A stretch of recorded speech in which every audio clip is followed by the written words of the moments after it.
ማለት ነው። የምናየው ደግሞ ያው እንዴት ነው ፐርቼዝ ስናደርግ የምናስገባው የሚለውን ነገር ነው ማለት ነው። ፐርቼዝ በምናደርግበት ጊዜ ክሬት ፐርቼዝ የሚል ክሊክ እናደርጋለን።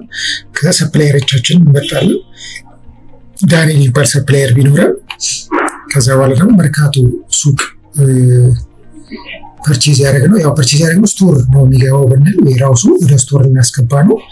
እቃውን በዚህ መልኩ እንጠራለን ማለት ነው። እቃው እዚህ ጋር ዲስፕሌይ ይሆንልናል። ዲስፕሌይ ሲሆን ፐርቼዝ ማለት ያው ኮስቱ ምን ያህል ኮስት ምን ያህል ብር ነው የገዛ ነው ብለን ያስገባ ነው ብር እዚህ ጋር ቀጥታ ይመጣልናል ማለት ነው። እሱኛው ብር ላይ ታክስ ካለው ታክስ፣ ዲስካውንት ካለው ዲስካውንት፣ ሺፒንግ ሞች ካለው ፔመንቱም ደግሞ ምን ያህል ላይ እንዳለ እና ኖትም ካለ የምንይዘው ኖቱን በማስገባት በዚህ መልኩ ክሬት ማድረግ እንችላለን ማለት ነው። ክሬት ካደረግን በኋላ ደግሞ ፐርቼዝ ሊስቶቹ ደግሞ እዚች ጋር ይኖራሉ ማለት ነው። ሊስቶቹ ላይ በፒዲኤፍ ጀነሬት ማድረግ እንችላለን፣ በኤክሴል። ከዛ በኋላ ደግሞ አሁን እዚህ ጋር ፔመንት ስታተሱ ካያችሁት አምፔር ነው የሚለው። ስለዚህ ያልከፈልነው ነው ማለት ነው። ልክ ግን ከከፈልን ግን እዛ የገዛነው ብር ከከፈልን ለምሳሌ ፓርሻሊ ብንከፍል ለምሳሌ 3000 ብር ነው የሚመጣው 1000 ብር 30000 ብር ነው የሚመጣው 30000 ብር ነው 10000 ብር ብንከፍል በዚህ መልኩ ፓርሻል ከፈልን ማለት ነው። እዚህ ጋር ይመጣና ፓርሻል ነው ስንት ከፍለናል 1000 ብር ከፍለናል ስንት ይቀርብናል 2000 ብር ይቀርብናል ቶታሉ 3000 ብር ነው ማለት ነው።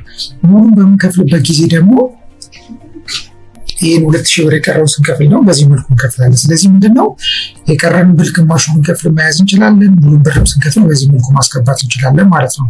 ሌላኛው ደግሞ ይሄ ፐርቼዝ የተደረገው ዲቴል ኢንፎርሜሽን የምናይበት ቦታ ነው፣ የዚህኛውን ፐርቼዝ ዳታ ማለት ነው።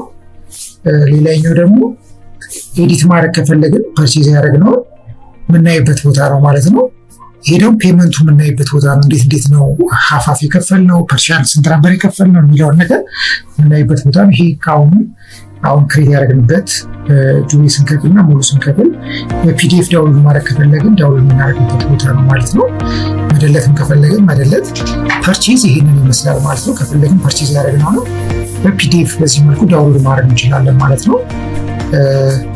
ፐርቼዝ ይሄንን ይመስላል ማለት ነው።